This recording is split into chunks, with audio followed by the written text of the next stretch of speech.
entonces aquí atrás, empieza adelante, por favor. Entonces hablamos sobre el trauma facial. A ver, hay varios conceptos que como médicos generales tendrían que tenerlo siempre presente. De forma general, cuando nosotros tenemos un paciente politraumatizado, tenemos que observar el ABC. ¿Sí? ¿Recuerdan? El ABC. Vía aérea, respiración. Entonces, eso es lo primero. Y en fracturas faciales, la vía aérea, por ejemplo, es crítica cuando se presenta esto que estamos viendo aquí.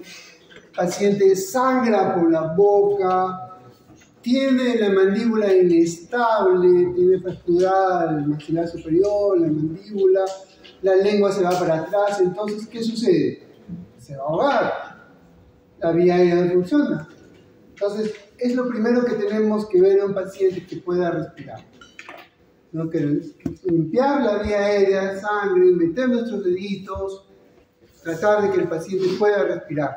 Limpiar, si es posible en ese mismo momento colocar un tubo de mayo o intubar, no lo van a poder hacer probablemente, requiere técnicas, pero eso es lo primordial en el trauma facial, la vía aérea.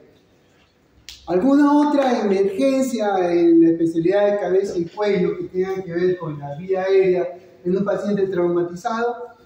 Sí, los traumas en el cuello. Una herida penetrante en la laringe, edema de laringe, el paciente no respira, se le ha roto una fractura de la laringe, un aplastamiento, una tricción. Algo que no lo permite, esa también es una segunda indicación de atención inmediata al trauma facial. ¿Alguna otra indicación de emergencia de trauma facial en cabeza y cuello? No. Se ha roto la mandíbula en un lado, eso hay que operarlo ya, es una emergencia. No, puede esperar un poco, hay otras urgencias, estabilizar la columna, detener el sangrado, en fin, un traumatismo encefalocraneal es primero. Una emergencia, una fractura de órbita. Se rompe el piso de la órbita, el globo ocular cae, los músculos extraoculares quedan atrapados dentro de la fractura. Vemos que hay un poco de enoftalmos, hay edema, le decimos al señor que mueva los ojos y de repente no puede girar los ojos, el ojo afectado no lo puede girar, no lo puede subir, no puede mirar hacia arriba, no puede mirar hacia abajo, está medio paralizado, tiene limitación. Y le decimos, a ver señor, siga mi dedo con su mirada. Entonces descubrimos que hay un atrapamiento y en algún momento dice, doctor, veo doble. Entonces, diplopia. Entonces, eso, por ejemplo, es una emergencia relativa. Ese músculo atrapado entre los trazos de la fractura tiene que ser liberado lo antes posible, porque si no ese músculo hace isquemia, es un proceso inflamatorio y después se fibrosa y el paciente siempre tendrá diplopia, así arreglemos la fractura. Entonces, esta cirugía tiene que realizarse en los 3 siguientes días, 5 siguientes días a lo mucho. Después de eso, la posibilidad de que quede con diplopia siempre es alta. ¿Alguna otra emergencia en cabeza y cuello? Que nosotros veamos, bien complicado, todo lo demás puede esperar. Entonces, vías respiratorias, hemorragias, líquidos cefalorraquídeos, shock, heridas abiertas con sangrado activo y fracturas. Ese es el panorama del trauma facial. Hay varios agentes etiológicos, ¿no? Los accidentes de tránsito, en primer lugar, por ejemplo, muy frecuentes. Viaja en la parte trasera del auto sin cinturón. Carretera central. Hay un accidente, frena, choca y el paciente se da con la cara contra el asiento de adelante. Resultado, fractura de la base del cóndilo de un lado, fractura de la órbita, del reborde orbitario, el globo ocular, como tuvo el impacto, fracturó el piso de la órbita, se llama fractura tipo blowout, fractura de los huesos nasales, fractura del arco cigomático, fractura del maxilar superior, todas las fracturas del tercio medio y del tercio inferior. Entonces, edema orbitario, felizmente el ojo no tuvo mayor cosa, el trauma ocular cerrado no tuvo, en fin. Agente etiológico número 1, accidentes de vehículo, accidentes que no usaron un cinturón. O la bolsa que va para protegernos fue muy cerca de la cara y también le fractura la nariz, le fractura los huesos. Accidentes deportivos también es otra causa frecuente de traumas y de fracturas faciales. Está jugando fútbol, es arquero, el hombre viene con todo, levanta su rodilla y le da en la cara. Fractura de órbita, fractura cigomática. Está pedaleando bicicleta, tiene su casco, pero no tiene la mentonera. Se tropieza, frena, la bicicleta se va hacia adelante y recibe un impacto sobre el mentón. Y se fractura la mandíbula debajo de los cóndilos. Fractura bicondilar. El paciente no puede abrir la boca, su mordida ha variado. Accidente debido a actividades deportivas, incluso también de tránsito. Fracturas producidas por violencia social. Un golpe en el ojo, ¿no?, producida por terceros, ocasiona una fractura tipo blowout. Un golpe en la mandíbula, fractura mandibular. Fracturas o traumas ocasionados por heridas de arma de fuego. La bala ingresa por un lado. Como es alta energía, los otros anteriores son de baja energía, lo que les he dicho. Como es alta energía, los proyectiles de arma de fuego rompen la mandíbula y la hace trizas, 5 trozos. La destruyen. Entonces, ahí tenemos una fractura conminutada de mandíbula y hay que reconstruirlo. Proyectil de arma de fuego. Proyectil de arma de fuego en el cuello. Ingresa por un lado del cuello, atraviesa la laringe y sale por el otro lado sin lesionar la carótida ni la yugular. Suerte. La Virgen María se apareció, el paciente vivió, llega a la emergencia con dificultad respiratoria, se hace la traqueotomía, después se hace la rehabilitación. Se va esquivando todo. Esa es la etiología del trauma facial, el trauma del cuello. Daños asociados a las fracturas, al trauma facial, columna cervical, fracturas faciales y el manejo del cuello. Entonces, un paciente politraumatizado, siempre tenemos que sospechar que tiene una fractura en el cuello. Entonces, tiene que ser inmovilizado. O sea, no lo movilicen. Paciente en accidente de tránsito, mucho cuidado con el cuello. ¿Correcto? Si no sabemos con certeza que ese cuello está bien, no se moviliza. Paciente lo colocan de costadito para que no se asfixie con su lengua, pueda seguir respirando y se le da las masas. Pérdida de conciencia, traumatismo encefalocraniano, también son frecuentes. Paciente tiene un accidente y pierde el conocimiento. Se queda desmayado 1 minuto, 2 minutos. ¿Qué es? Traumatismo encefalocraniano. Tratamiento. Ya ustedes nos llevan a la observación, el paciente despierta, sus líquidos, va por neurocirugía, lo derivan a neurocirugía, le hacen su tomografía, verifica si hay un sangrado cerebral, aracnoideo, etcétera, etcétera. Varios ámbitos, pero ustedes ya están advertidos. ¿Qué otros daños? Trauma ocular. Riesgo de ceguera. El trauma ocular puede ser abierto o cerrado. Según el globo ocular, se fractura o no. Si es cerrado, podemos tener desprendimiento de retina, sangrado intraocular, hemorragia intraocular. ¿Correcto? Ese es el trauma ocular cerrado, el trauma ocular abierto. El trauma orbitario es el que se da en las paredes de la órbita. Fractura del piso orbitario, fractura de la pared medial de la órbita, fractura de la pared lateral de la órbita. La que menos se fractura, la que es muy difícil que se fracture, es la del techo de la órbita. Es la parte más dura que puede haber dentro de la órbita. Las más débiles son el piso de la boca y la pared medial. Son algo así como la telita de cebolla, bien delgadita. Le hace un golpe en el ojo y se fracturará. Gracias a que se fracturan, el ojo no se revienta, porque si fueran duras, el ojo sí podría reventarse.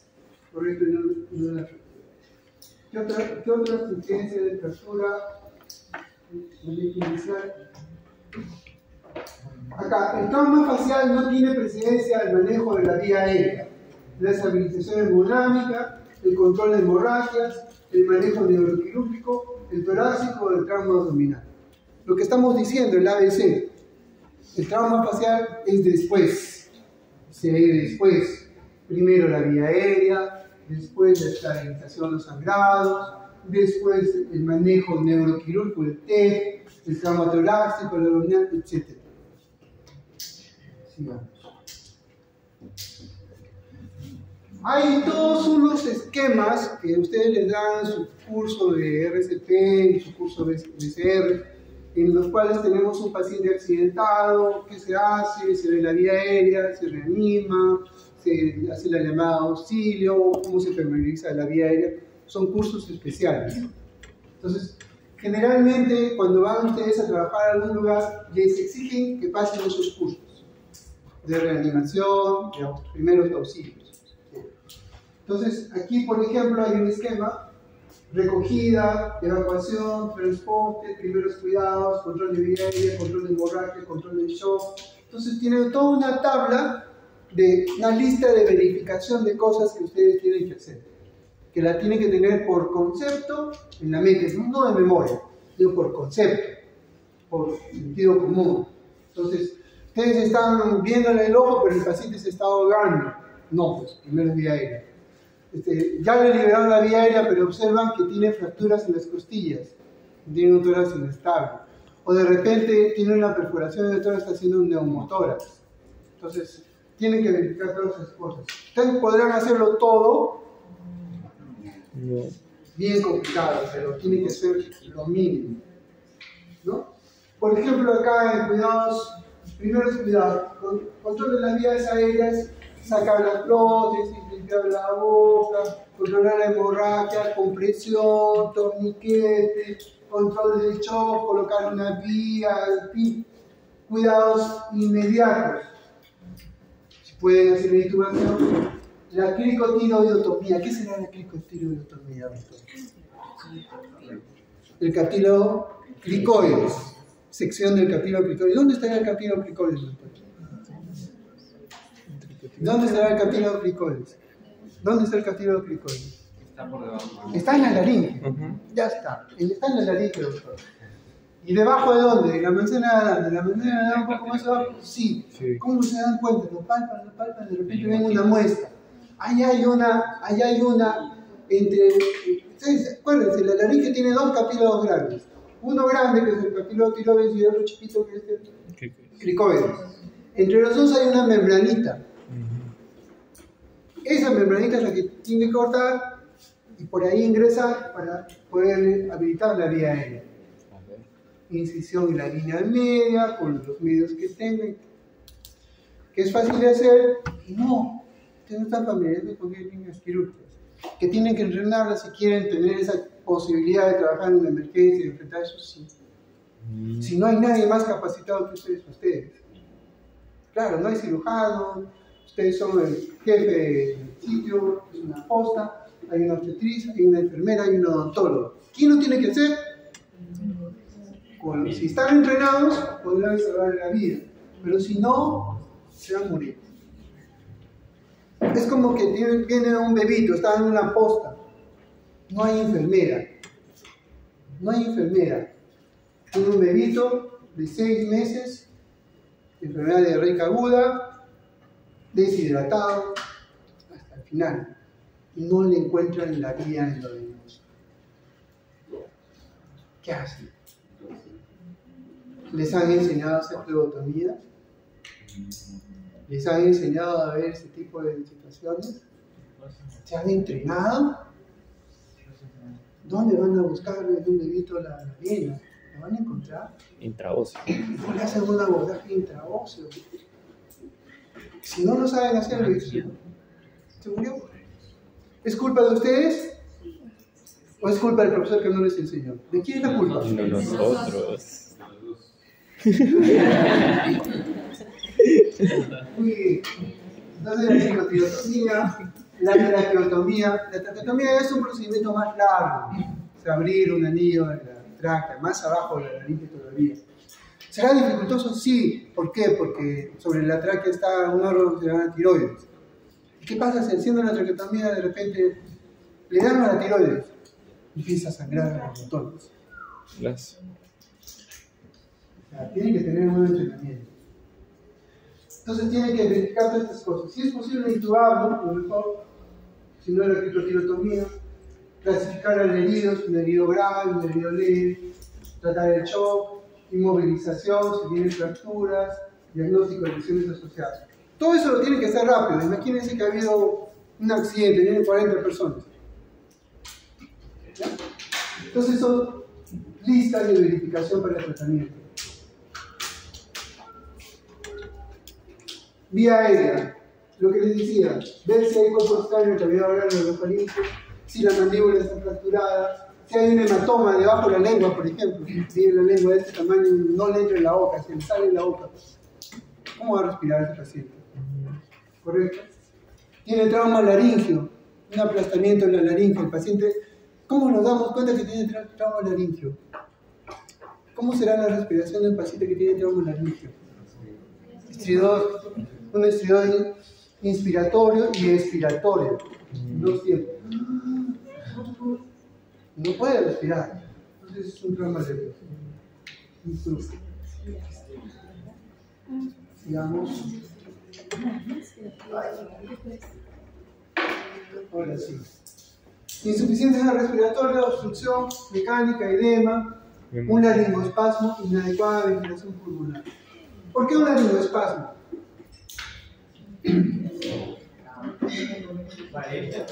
Respiratorio, hace estridor también, el paciente no puede respirar. ¿No? Ustedes están tratando de intubar, de repente le dan a la cuerda vocal, no le intuban, ¿y qué sucede? Las cuerdas vocales se cierran así. Así se cierran las cuerdas vocales. Eso es un laringoespasmo. Traten de pasar por ahí. No pueden. Tienen 3 minutos para viabilizar esa vía aérea. Succinilcolina. Primer intento, segundo intento, no pudieron. ¿Ah? Succinilcolina. Edema, hematoma de la orofaringe. Succinilcolina. ¿Correcto? Inadecuada ventilación pulmonar, paciente con neumonía, shock. Extracción de los cuerpos extraños. Estaba comiendo su pollito. De repente se atraganta con un hueso. Se atraganta con algo. Entonces ya usted sabe, ¿no? Les han enseñado la maniobra de Heimlich. Si es un paciente adulto, si es un niño, si es un bebé como está, etcétera, etcétera. Si es un paciente adulto, ya fracasa la maniobra de Heimlich. Bien. Si tienen con qué visualizar y retirarlo, no la bueno. Si no tienen nada, ese paciente va a morir. Tienen un aspirador en el puesto, aspiración de mucosidades y sangre. Para extracción de cuerpos extraños en el hospital, en el Almenara, el paciente viene con ello, inmediatamente los interconsultamos con gastroenterología. La tomografía revela un cuerpo extraño en el esófago, el inicio detrás del cricoides. El paciente puede respirar con dificultad, pero está atragantado ahí. Y entonces vemos ese cuerpo extraño en el esófago, entonces le decimos, bueno, hay que sacarlo endoscópicamente. El gastroenterólogo llega a la sala, entra por la boca, el paciente sedado, visualiza el cuerpo extraño, un hueso enclavado allí, y entonces con sus micropinzas lo retira. ¿Ya? En el mejor de los casos lo retira. Si no puede retirarlo de forma aguda, lo deja ahí y entonces hace una interconsulta, cirugía de cabeza y cuello. Y entonces cirugía de cabeza y cuello, lo eleva a la operación, le abre el cuello, abre el esófago, lo retira y luego lo sutura y le deja su zona de esófago.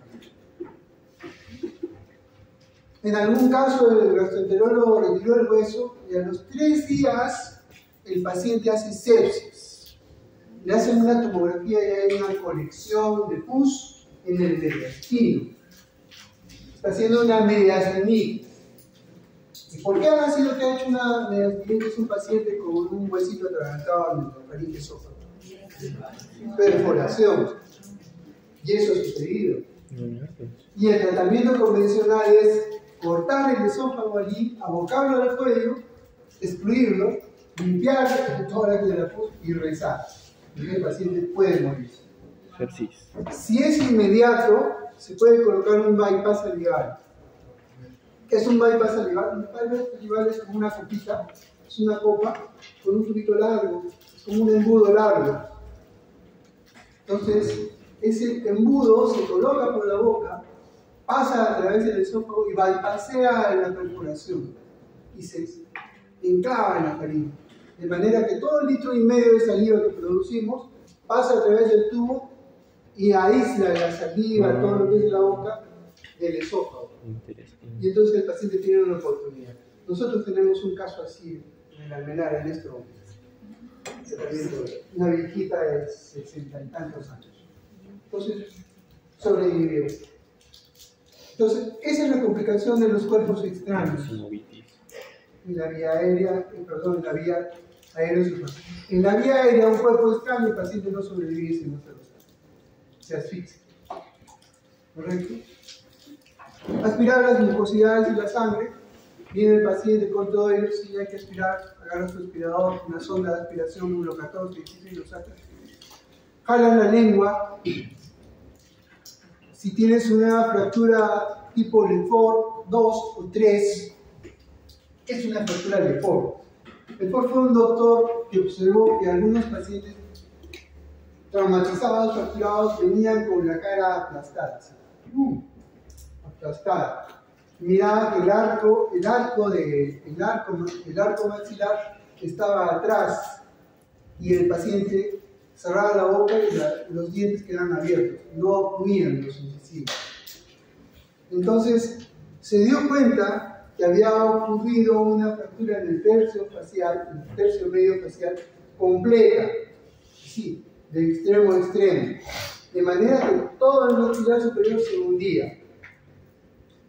Esa fue la clasificación de Lefort. Y Lefort siguió estudiando. Algunos pacientes tenían hundida solamente la parte anterior e inferior del maxilar. Otros la tenían de malas arriba. Y había otros que tenían casi toda la cara hundida. Es así como existe la clasificación de las fracturas de Lefort 1, Lefort 2, Lefort 3. Lefort 1 es cuando la fractura del tercio medio facial es inferior. Lefort 2 es cuando está en el medio. Lefort 3 está prácticamente al nivel de las órbitas. Aquí, arriba, todo esto se hunde. Y a eso se le llama también disyunción craneofacial. Las 3 son fracturas graves. Y cuando esto sucede, todo el tercio medio facial se hunde. Y si se hunde, como en las fracturas de Lefort 2 y 3, la posibilidad de respiración del paciente se compromete, ¿no? El paciente no puede respirar por la nariz y respira las cosas por la boca. ¿Por qué? Porque toda la parte posterior donde está la fosa nasal, la nasofaringea está comprimida por la fractura. Entonces el paciente, el velo del paladar se cae hacia atrás y hacia abajo, y entonces el paciente tiene dificultad. Entonces, esto es una indicación de compromiso de la vía aérea. Intubar al paciente, picotilotomía, esto está repetido. Técnicas de intubación de endotraqueal. Hay 2 tipos de laringoscopios. Se utiliza un laringoscopio. ¿Ven ustedes? Este es el mango del laringoscopio y aquí está la hoja del laringoscopio. Mango del laringoscopio, hoja del laringoscopio. ¿correcto? En mano ustedes lo agarran con su manito, la hoja del laringoscopio la meten en la boca y la punta de la hoja del laringoscopio, que es curvo, la colocan en la vallécula del paciente. Y una vez que ustedes colocan esa hoja en la vallécula del paciente, tiran hacia arriba, levantan la base de la lengua y pueden observar que las cuerdas vocales, y a través de ella insertar el tubo endotraqueal. Si la intubación es demasiado difícil, utilizarán un laringoscopio de hoja recta. El laringoscopio de hoja recta ya no se coloca en la vallécula, se coloca debajo de la epiglotis. Y entonces se levanta la epiglotis y también visualizarán de mejor forma las cuerdas vocales. Y a través de las cuerdas vocales harán la intubación.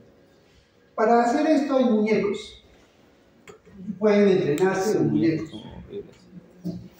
Pueden hacerlo. Entrenarse y cuando lo hagan, será una emergencia.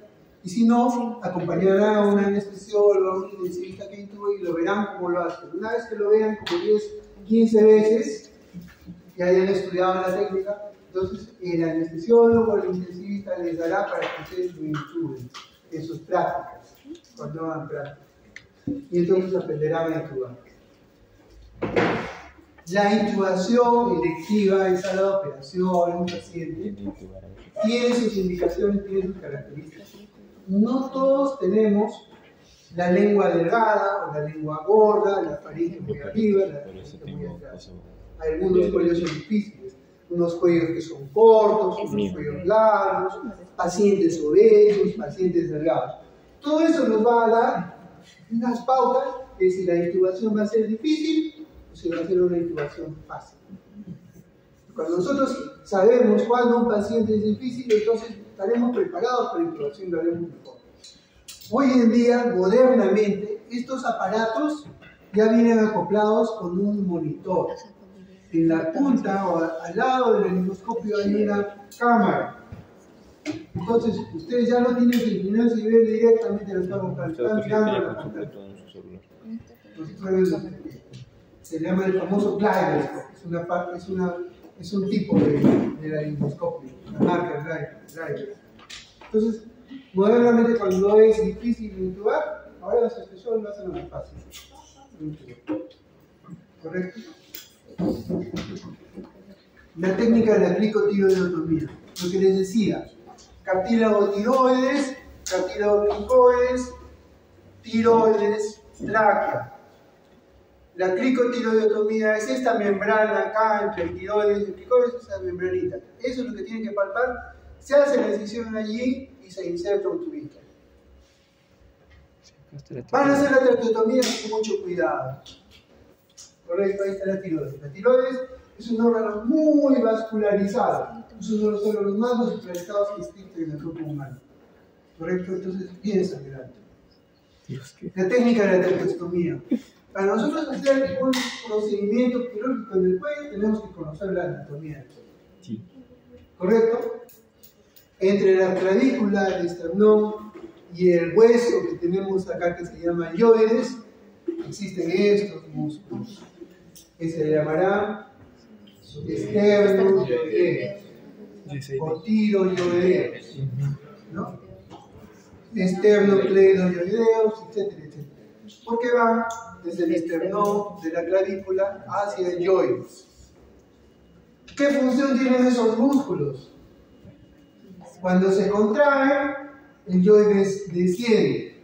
¿Y para qué desciende el yoides? Habíamos hablado de la declusión, ¿no? Mueve el complejo laringio, baja la epiglotis, entonces podemos. Para eso sirven, son músculos secundarios de la declusión. Y entonces nosotros tenemos que saber que acá en la línea media es donde podemos hacer incisiones y no va a haber sangrados. Entonces cuando nosotros hacemos el abordaje, identificamos estos músculos, los separamos para poder hacer cualquier cirugía. Por ejemplo, los separamos, llevamos la tiroides hacia arriba y hacemos una incisión entre los anillos traqueales y podemos hacer una apertura en la tráquea y colocar un tubo de traqueotomía. Este de acá es un esquema de un tubo de traqueotomía. para bypassear toda la obstrucción, sirve todo eso. ¿Esto lo hace un cirujano, un médico cirujano? No está entrenado. Nuestras escuelas de medicina no brindan ese entrenamiento, no lo sé. No sé si aquí, no sé si allá. ¿Un cirujano general lo hace? Muy difícilmente. ¿Debería estar entrenado? ¿Correcto? ¿Un cirujano, un emergenciólogo lo hace? ¿Lo debería hacer? Debería estar entrenado. Es viable. Para la cricotirotomía, la traqueotomía.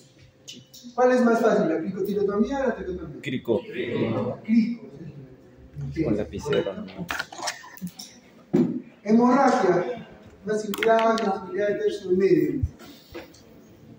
Entonces, viene un paciente con un trauma facial y sale sangre a borbotones por la nariz.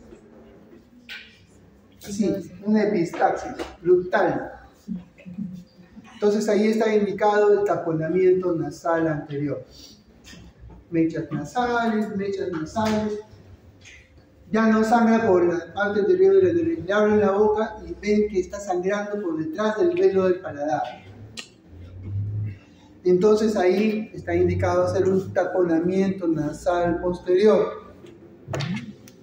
¿Cuál es la diferencia entre estos taponamientos?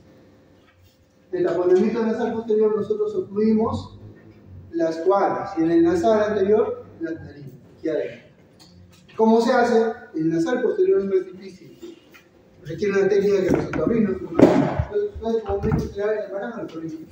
No se hagan problemas. Pero yo que ustedes estarían entrenados en eso. No voy a escuchar una posta por ahí. Hay una fiesta en el pueblo y vienen unos cuantos borrachos sangrando por la nariz. Entonces tendrán que hacerlo. El taponamiento nasal posterior, ustedes introducen hasta el fondo de la nariz, correcto, atrás, pueden introducir, por ejemplo, una zona de folio. Una zonita de folio, hasta el fondo. Y luego la insuflan con cuidado y luego tiran. Entonces habrán taponado por atrás. Lo hacen en ambos lados. Una zona de folio bien delgadita. Puede ser una 10, una 12, bien delgadita. Y taponarán por atrás. Y luego que han taponado por atrás, sigue sangrando, taponan por adelante con muchas nasales. Ya, deberían tener sangrado. Para hacer eso, entrenamiento, experiencia. Entre más pacientes vean, mejor. ¿Dónde les gustaría hacer ustedes más entrenamiento? En un sitio donde haya bastantes casos, ¿no? ¿Se entrenarán en una posta en el medio de cerro donde viven 10 gatos? No van a ver nada. Todo por la plata. No van a ver nada. Se entrenarán en el centro de una ciudad donde todo el mundo vive en la Victoria, ahí en el sitio donde, en el San Juan del Lurigancho, donde está la banda de los tacos y los verdes. Sí. Todos los días van a ver. Entonces en el Ministerio de Salud, esos sitios, ahí van a ver. ¿Dónde les gustaría hacer sus prácticas? Ahí tienen que ir para ver sus casos. Entre más casos vean, más experiencia. De toda la teoría que están ustedes viendo, claro, pueden aplicar. Porque de nada sirve que ustedes estén en esta clase si no piensan en algún momento aplicar. Listo, ¿y cómo se controla una fractura?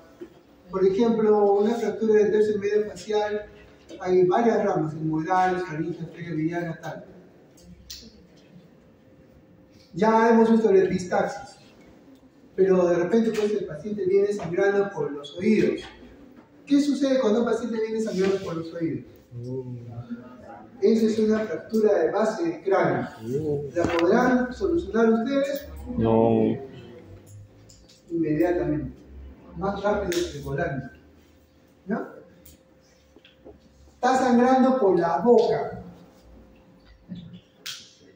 ¿Qué tienen que hacer?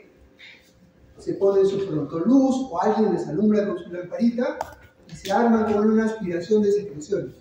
Un motorcito. ¿No lo tienen? Bueno, pues un montón de gases. Y mirarán, examinarán un diente roto, se ha seccionado la lengua sangra bastante, hay una herida en el piso de la boca, cerca del pilar de la amígdala, la faringe está sangrando. Entonces, si ustedes hacen eso, solamente con haber hecho el diagnóstico ya habrán hecho ya el 80% del tratamiento. ¿Por qué? Descubren que la lengua está sangrando. Le ponen unos puntos, cargan la lengua y le ponen unos puntos. El paciente está inconsciente, está sedado por la hora, bueno, en fin. Está sangrando un diente que se ha fracturado, se ha seccionado, todo lo demás. Compresión. Es un sangrado viral sin compresión, adrenalina, compresión. Es un sangrado en la mucosa de la yugal, igual, compresión, taponamiento. Si no hacen nada y se asustan y lo mandan, el paciente va a seguir sangrando por la boca y se puede aspirar. ¿Qué significa que un paciente se aspire? Neumonía. Una neumonía, ¿no? Se aspira, se asfixia. Una neumonía se asfixia con su propia sangre.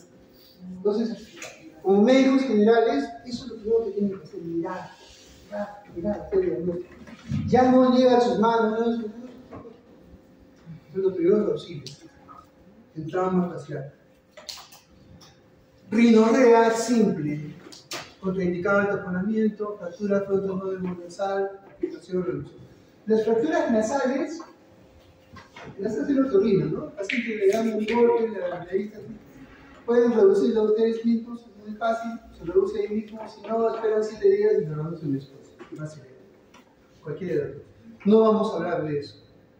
Líquido cefalorraquídeo, fracturas de base del cráneo, fracturas frontales, nasomodios nasales, el paciente pierde líquido cristalino por la nariz. Sospechamos que el líquido cefalorraquídeo, igual, neurocirugía. No se complica. En el shock, yo creo que estos ustedes van a hacer en su clase de shock, tratar las lesiones, suprimir el dolor. Tipo de injuria de tejidos blandos en la cara: abrasión, contusión, laceración, abulsión con pérdida. Paciente viene de un choque y de repente viene con un tajo acá y con la cara así, el tejido así abierto. Eso es una abulsión, laceración.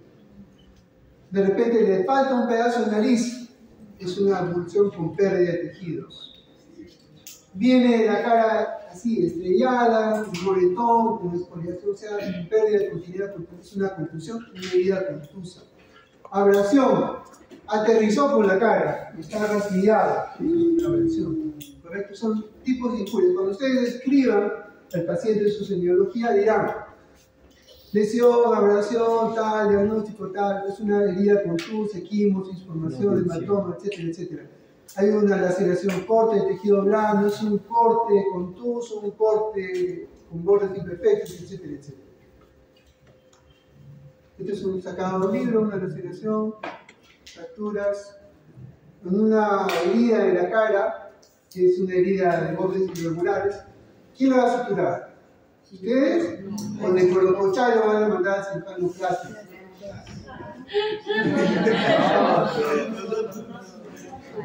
Claro, colocan anestesia local, colocan una anestesia local, cortan las heridas, los bordes, los uniformizan y los suturan. Es una sutura simple. Si ya compromete el ojo, los párpados, lo dejan. Dijeron que eso se puede es más complicado. Las fracturas del macizo facial. Tenemos que distinguir 3 partes en las fracturas del macizo facial: el tercio superior, el tercio medio y el tercio inferior. El tercio inferior está dado por la mandíbula. La mandíbula tiene subsitios. Tiene el cóndilo, el cuello del cóndilo, la apófisis coronoides, la rama ascendente y la rama horizontal, y la sínfisis. Es importante conocer eso porque conociendo eso podemos explicar cuáles son las zonas más débiles y el mecanismo por donde se produce. Aquí simplemente por visualización diremos que lo más débil son los cóndilos, lo que más se fractura, probablemente. Vamos a ver las estadísticas. Y en el tercio medio facial está dado por los huesos del maxilar superior, los huesos nasales y el hueso malar del arco cigomático. Ese es el tercio medio facial, el piso de la órbita. El techo de la órbita del hueso frontal es el tercio superior. En la cara, los huesos son esponjosos, ¿o qué tipo de huesos son?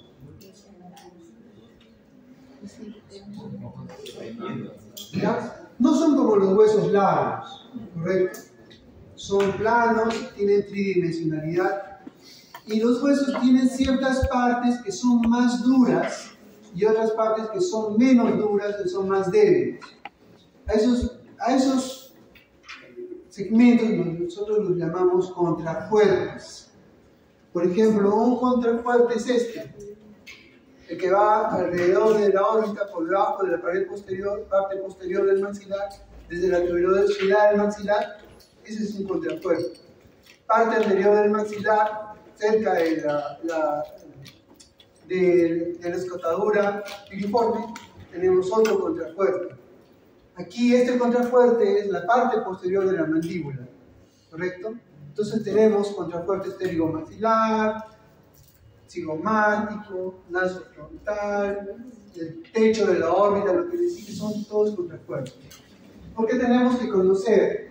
Porque las fracturas de la cara que desplazan los huesos se producen en esos contrafuertes.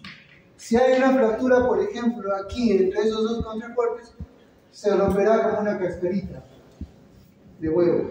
Se hundirá, pero la cara va a mantener su forma. ¿Correcto? No va a pasar nada. En el tercio medio facial tenemos las fracturas de Lefort. Ya habíamos dicho, las fracturas de Lefort son bilaterales, Lefort tipo 1, Lefort tipo 2 en el tercio medio, Lefort tipo 3 en tercio superior. ¿Correcto? Tercio superior, perdón, tipo 1, tipo 2 y tipo 3, es otra vista. Si nosotros hacemos un corte sagital del tercio medio facial, el Lefort tipo 1, el Lefort tipo 2 y el Lefort tipo 3. ¿Correcto? Eso es para visualizar.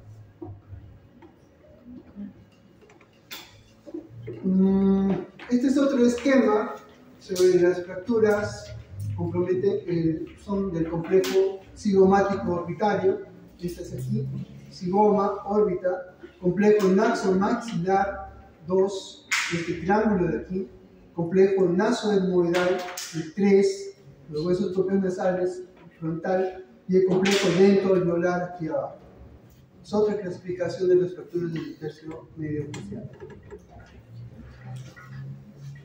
En cuanto a las fracturas del complejo cigomático orbitario, nosotros vamos a ver que el paciente viene con una depresión del pómulo.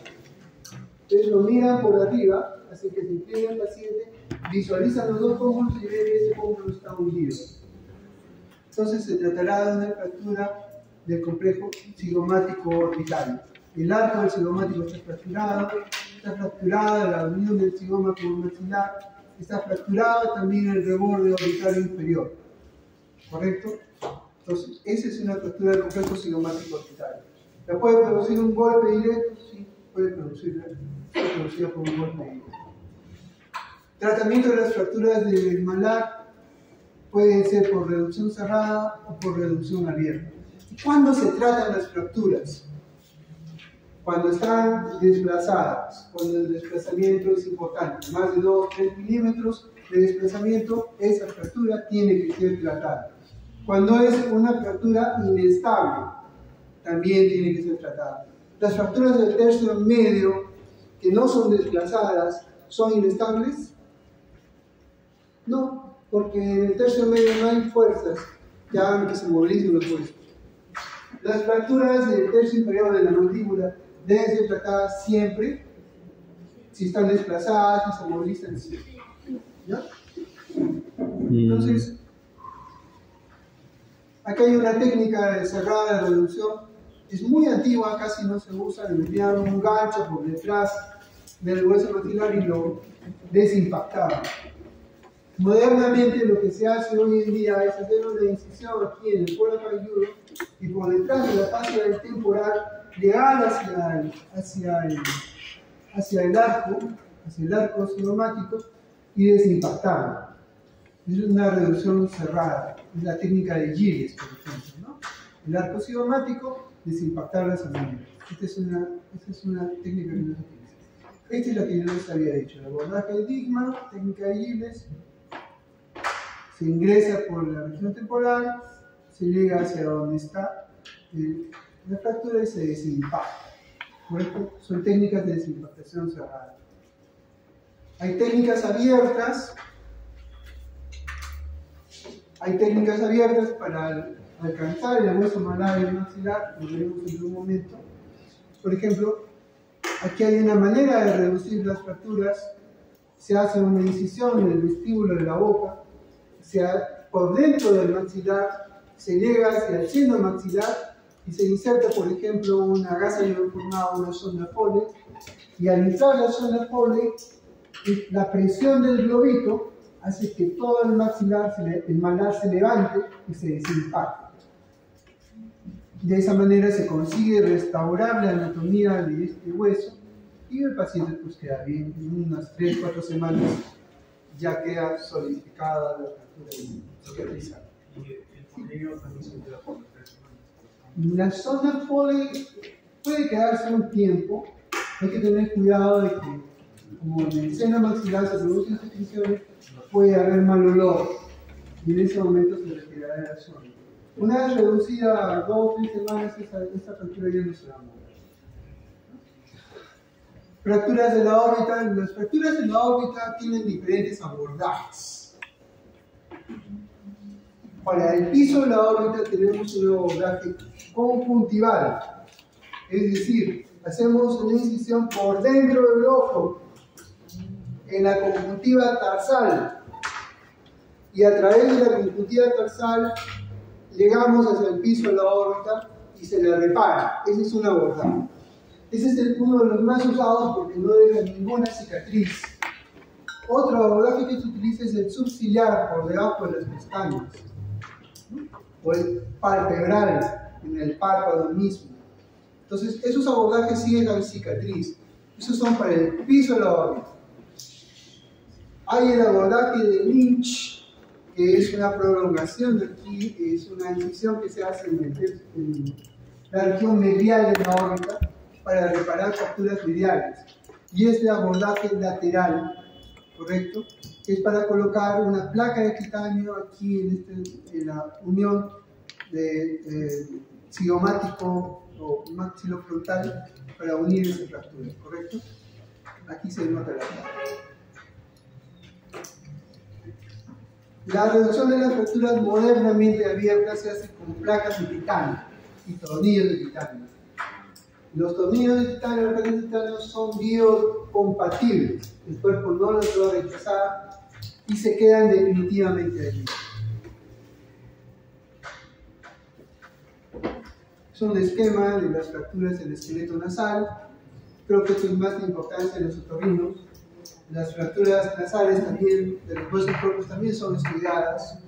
Como ustedes verán, el septum nasal tiene una parte cartilaginosa, tiene una parte ósea, y la fractura puede ocurrir a diversos niveles.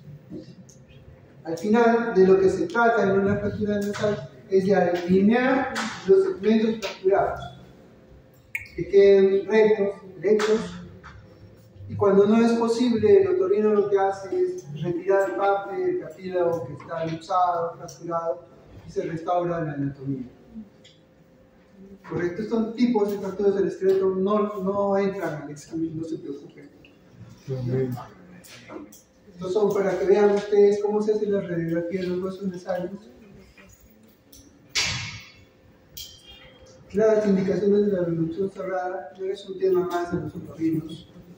Cuando se hace la reducción abierta de los huesos nasales, eso también ustedes no lo van a ver. Es un poco el esquema para que sepan cómo se reduce una fractura nasal. La técnica cerrada. Introducen un instrumento romo con la fosa nasal y en forma bimanual alinean los huesos.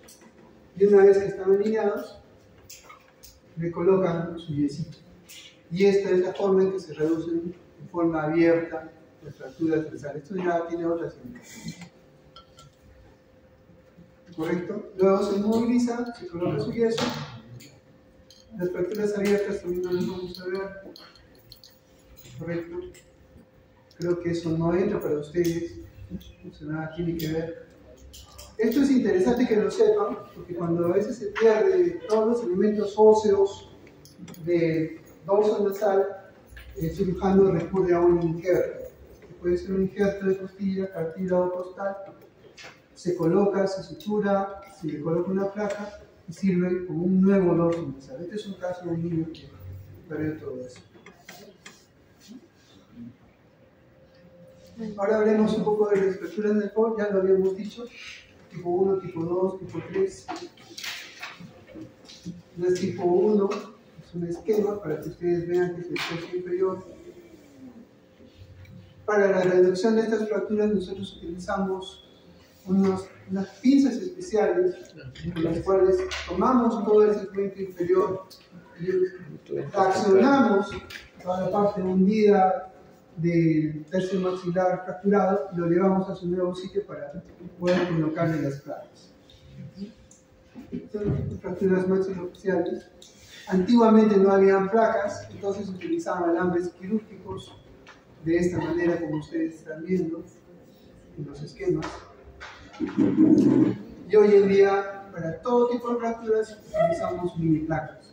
En forma curva, en forma de X, en forma de Y, rectas, en L, etcétera, etcétera.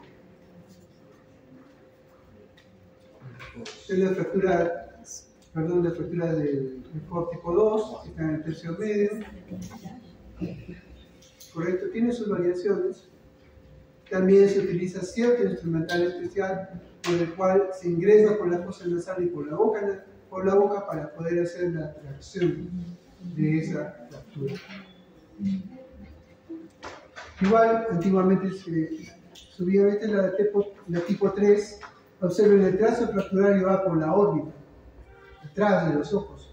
Entonces, todo el tercio medio facial está hundido. Entonces, esta reducción es más difícil. ¿Correcto? Y tienen que utilizarse algunas veces este tipo de aditamentos para llevar todo el tercio medio facial hacia adelante nuevamente. Este es un tratamiento clásico, casi ya no se usa, hay otras técnicas más modernas. Estos son los diferentes abordajes para el tratamiento de las fracturas de tipo LeFort 3. Por ejemplo, este se llama abordaje coronario. Por la cabeza, de oreja a oreja, una incisión y luego se hace una elevación del colgajo, del cuero cabelludo de la frente y se descubre toda la región frontal, el esqueleto de la región frontal hasta el nasal, hacia la raíz de la nariz, y se descubre todo el techo orbital. ¿No? Estos son otros abordajes de los que ya habíamos hablado. Correcto. La técnica con alambres, la técnica con placas y tornillos. Instrumentales especiales. ¿Son frecuentes estas fracturas? Bien infrecuentes, generalmente en accidentes de alta energía, accidentes de tránsito. Pero ¿cómo se van a dar ustedes cuenta? Porque el paciente viene con la cara aplastada. No es una cara redonda, sino es una cara aplastada. Hacen la tomografía y en la tomografía ustedes van a ver los trazos fracturados. ¿Se presentan puros? No. Van combinados con otras fracturas adicionales. Entonces, el conocimiento básico les va a decir así, es una fractura tipo LeFort 3, no es una LeFort, tipo LeFort 3, porque tiene este trazo acá, no será idéntico, pero tiene el mismo mecanismo de patología. ¿Correcto? Esta es una foto de cómo se hace el abordaje coronal. Ven ustedes acá la parte posterior, la parte anterior de la cara se ha remangado, hacia adelante se ha elevado todo el colgajo. Ustedes ven aquí el reborde orbitario superior, correcto, la parte nasal anterior. Finalmente se sutura, el paciente queda recuperado. Correcto, ese es un abordaje. Sobre tercios superiores, bien complicado, generalmente son fracturas conminutadas, hay que armarlo como si fuera un rompecabezas, tener mucha paciencia. Y bueno, pues así son esas fracturas. Las fracturas de mandíbula, ya como es un hueso que se mueve, El objetivo de reducir una fractura de mandíbula es conseguir que el paciente tenga la misma mordida que tenía antes de la fractura. Restituir su oclusión, que sus dientes choquen como chocaban antes. En las fracturas de mandíbula sucede que esto se altera. Cuando alguien se fractura la mandíbula, hay un escalón, sus dientes están desiguales, entonces no puede morder. Esa es la indicación. Entonces nosotros tenemos fracturas condilias, fracturas de la rama, fracturas del ángulo mandibular, fracturas dentoalveolares o del alveolo mandibular, fracturas del cuerpo mandibular, fracturas de la sínfisis mandibular. La fractura de las frecuencias, la frecuencia de las fracturas, perdón, la ven ustedes, la parte más débil del cóndilo es lo más frecuente, las otras ya menos frecuentes, pero presentes. Y hay que saberlas reconocer. ¿Qué es lo que tienen que hacer para reconocerlas? El examen visual ayudará. Le abren la boca, ven un escalón, sí, ya, sí, es una fractura en la sínfisis, en la parasínfisis, en la rama, sí, pero si es más atrás, el cóndilo no van a ver. Entonces, ¿a qué recurren? A la palpación. Palpan alrededor del mandíbula. Acá hay una fractura, acá hay otra. Una radiografía. Correcto. Y otra cosa que van a ver clínicamente: el paciente puede o no puede abrir la boca. En algunos casos está fracturado, pero sí puede abrir. ¿Su mordida será igual? No. Entonces te dice, ah, ya mi mordida. Ah, ya, muy bien, hay fractura. ¿No? Entonces, las fracturas de la mandíbula hay varias clasificaciones. Trazos lineales únicos, trazos diagonales o incompletos, perdón, trazos combinotados, estos de alta energía, por ejemplo, en película de fuego. Hay fracturas que son favorables o desfavorables. Esta, por ejemplo, es de acuerdo si el paciente tiene todos sus dientes o no tiene todos sus dientes. En una fractura en la que el paciente tiene todos sus dientes, ¿el tratamiento será más sencillo? Sí, porque los dientes sirven para estabilizar también. Y los pacientes que han perdido parte de sus dientes, la estabilización es más difícil porque conseguir la oclusión es más difícil porque todos sus dientes no chocan. Y en los pacientes que no tienen dientes, bueno, ya no importa, solo las líneas, que ya es su prótesis, que se la tiene que ajustar. ¿Correcto? El examen auxiliar que más frecuentemente se pide es la ortopantomografía o la radiografía panorámica, en la cual nosotros vemos pues, todo el borde dentario, los dientes, su alineación. ¿Correcto? Hay otras radiografías del tono, de water, pero eso ya casi no se usa. Estamos en una época de tomografía. Ya la tecnología ha cambiado bastante. Esta es una imagen, digamos, coronal de una fractura de cóndilo. ¿Correcto? Ven ustedes el cóndilo, el cuello del cóndilo fracturado, desplazado hacia un lado. El cóndilo está en la cavidad glenoidea. Eso es favorable. Eso es bueno. Ese paciente probablemente sí puede abrir la boca.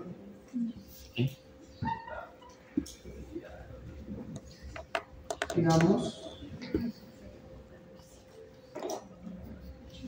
Hablemos sobre la estabilidad mandibular. ¿Por qué es importante el concepto de estabilidad mandibular? Sucede que la mandíbula es un hueso que está traccionado con diferentes músculos. Los músculos de la masticación. ¿Cuáles son los músculos de la masticación? Tricoteo lateral, medial, macetero y temporal. ¿Qué dice acá el cuaderno? Los músculos que deprimen el mandibular. ¿Cuáles serán?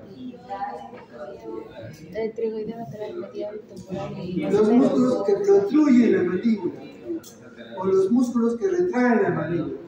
Entonces es importante conocerlo porque tenemos que cuando nosotros arreglamos la mandíbula tenemos que vencer todas estas fuerzas, los que la deprimen, los que la protruyen, los que la retraen. Y dependiendo del trazo mandibular, bajen su celular, doctor, por favor, bájenlo. Preste atención. Preste atención, es más importante, guarden su chip, que su chip funcione. Es más importante ahí, usted lo fije. Ya después va a la tecnología, todo está en internet, doctor. Le doy la noticia, usted lo encuentra en internet, en YouTube, hasta mejor explicado probablemente. Fije ahora este momento, compártalo con sus compañeros. Entonces tenemos que vencer estas fuerzas para colocar las placas. Y basándonos en esa clasificación, nosotros tenemos que ver que este segmento de la mandíbula, por ejemplo, donde está el macetero, siempre estará traccionado hacia arriba, ¿correcto? Este segmento del cóndilo, por ejemplo, siempre estará traccionado por el pterigoideo medial, por ejemplo. Este segmento de la mandíbula, por ejemplo, está traccionado por el macetero por fuera y por el pterigoideo medial también por dentro. Entonces, eso es lo que tenemos que tomar en consideración. Estos músculos jalarán el cóndilo hacia adentro y por lo tanto nosotros vamos a encontrar unas fracturas que son favorables o desfavorables. Si los músculos tiran en la dirección en que la fractura queda estable, será favorable. Será desfavorable si los músculos hacen que la fractura se acentúe. Eso será desfavorable. Entonces, eso tenemos que saber. Es una fractura favorable, por ejemplo, el trazo de la fractura y los músculos jalan hacia adentro y entonces hacen que la fractura no se desplace. Entonces, esta fractura tendrá mejor evolución que las otras fracturas desfavorables. Una fractura favorable, una fractura desfavorable. Miren, el mismo sitio, pero el trazo de fractura es diferente. Las fuerzas musculares tiran hacia un lado, pero es desfavorable, el hueso se desplaza. Ese es el concepto que les doy a repetición. Nada más, para que lo sepan, una fractura favorable, una fractura desfavorable, todo dependiendo del trazo de fractura. Listo. Esta parte de las fracturas es un poco árida, realmente es quirúrgica. No sé si como médicos generales ustedes pues, van a ver fracturas mandibulares, pero el concepto es de que de repente tengan ustedes que preocuparse por estabilizar esa fractura. Si ese paciente no tiene posibilidades de viajar o hacer algo, estabilizarla. Y hay algunos procedimientos que a lo mejor ustedes puedan aprender y hacer que se estabilicen las fracturas. Por ejemplo, en las fracturas mandibulares, hacer un bloqueo maxilar, amarrar los dientes, como dicen, podría ayudar, pero eso requiere entrenamiento. Así que lo mejor es darle sus antiinflamatorios, sus relajantes musculares, indicable dieta líquida y derivarlo a la especialidad correspondiente. ¿Correcto? Pedir los exámenes necesarios si están a su disposición, radiografías, panorámicas. Si ya tienen la tomografía, quiere decir que están en un centro más especializado y probablemente puedan verlo mejor. Pero si no, hasta ahí pueden llegar. ¿Correcto? Listo. Yo creo que hasta acá terminamos esta parte. Hemos visto tema facial, fracturas. Y en la última parte vamos a ver lo que es tiroides y paratiroides. Creo que ya terminamos con el curso. Entonces, démonos otro break. ¿Les parece? ¿10 minutos? Sí. 15 minutos.